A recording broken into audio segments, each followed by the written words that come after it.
It's an old song from, I have here the demo uploaded to the drive, 3rd of April 2023. There's an acoustic recording of Carla singing an early version of it. Yeah, we didn't want to use it for the first album. As much as I thought it was such a hook, it definitely didn't fit the first album. But we revisited it for the second album, and we kind of started jamming it in soundcheck then. I think Zach, like myself, also thought the hook was too good to ignore, really. And yeah, we just kind of bashed it out in soundcheck after soundcheck, and I think Zach's guitar, his lead guitar, all that kind of noise kind of brings it to life a little bit. It's kind of got that My Bloody Valentine vibe to it, I guess, noisy guitar. And yeah, there was a few different versions of it. The version that we were playing before we went into the studio was a bit different to how it ended up. I think it was longer and more stadium rock, and I think we pulled back on that a bit. And it still kind of has a vibe, but it not as much as it did. But a lovely theory in psychology. It's called the real and the ideal self. It comes from a psychologist called Carl Rogers, who was a humanistic psychologist. And Rogers has this idea that we have our real self and our ideal self.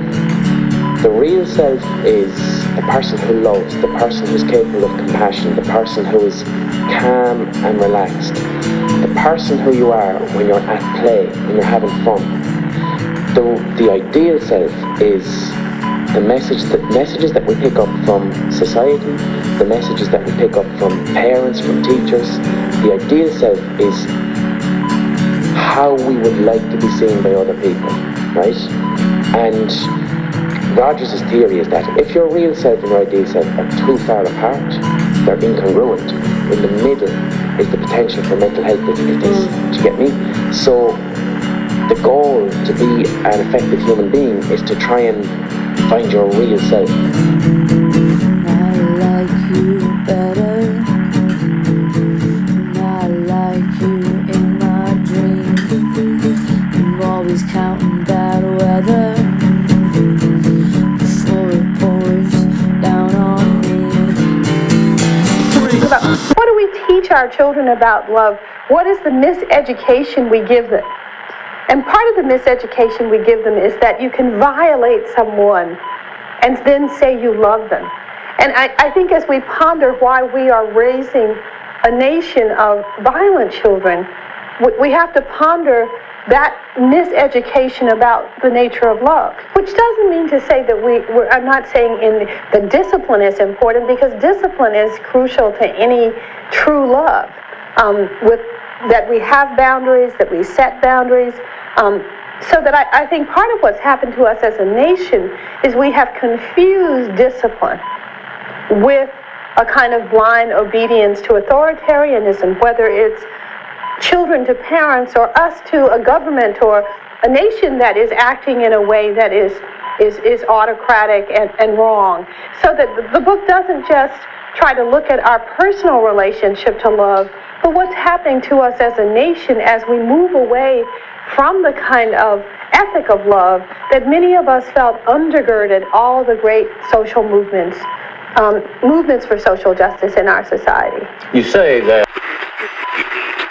lads would be very against any action around the climate or anything. Yeah, they don't believe it's real either. Not, but yeah, but they understand the science around things, right? Yeah. So it's like they believe that climate change is happening and that humans are doing it. But they'd be looking at it going like, yeah, but that's kind of going to affect like people in like mainly like island nations, like, you know, a lot of poor people, and we don't really care about them. So like if a lot of them die, Like, yeah, do you know what I mean? That's how extreme it gets. Is it that they're looking at the... I fell into a burning ring of fire.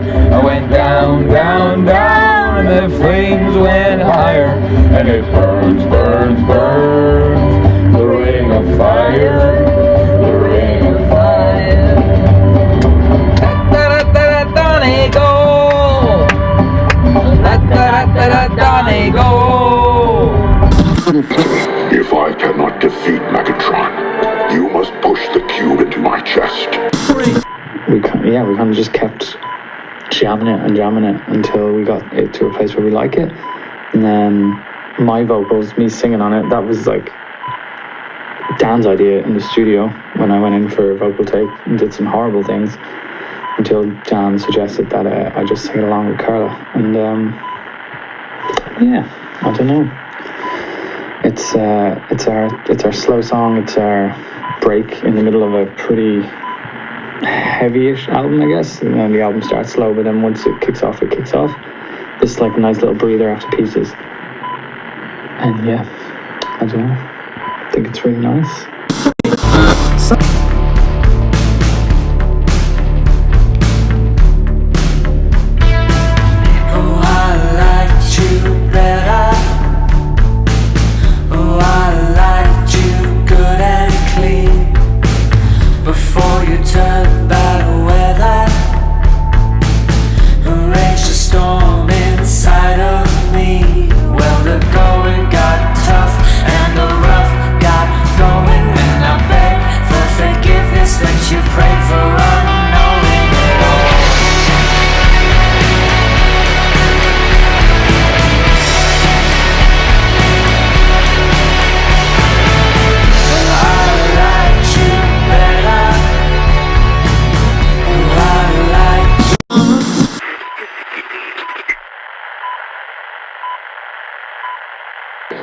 Sam, put the cube in my chest now!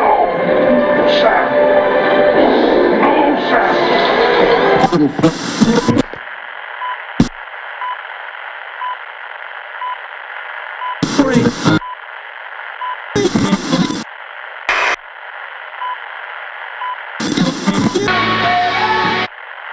Very good ending as well, especially. Something it felt like maybe in the first half you were still kind of getting on the horse, but by the end you rode into the sunset. Yeah, class. Sometimes in the verses you're putting like a lot of like vibrato, like you're kind of like doing a little like fucking Elvis. I can't help but be dramatic. Yeah. Maybe a little more neutral in the in the verses. It's so right, like a big pizza pie. That's boring. She raged a storm inside of me. The Faustian gambit has just struck in such inspiration. Ooh, has not heard of Faust. It's the beginning, or is it? It was. Maybe. I don't know. Okay, go again. Explain Whopper. Sounds great. That's That's a good song. It is. Yeah, good. Yeah, it's a good number. It's a friend. Label gonna be all just over to that. play devil's advocate, you don't think a little like I like you better. Any outro or anything? Like a plane? You like it empty? I like how it is now. I like Zach's guitar coming in, a little riff. If you want to try it, If you want to try it, yeah. why not? I wouldn't be wanting for it, but if you want to try it, I am all ears. Okay. Sorted. I think it's quite nice. See it, say it, sorted. Problem solved. Sweet. So song finished then? Made my own problem, solved it myself.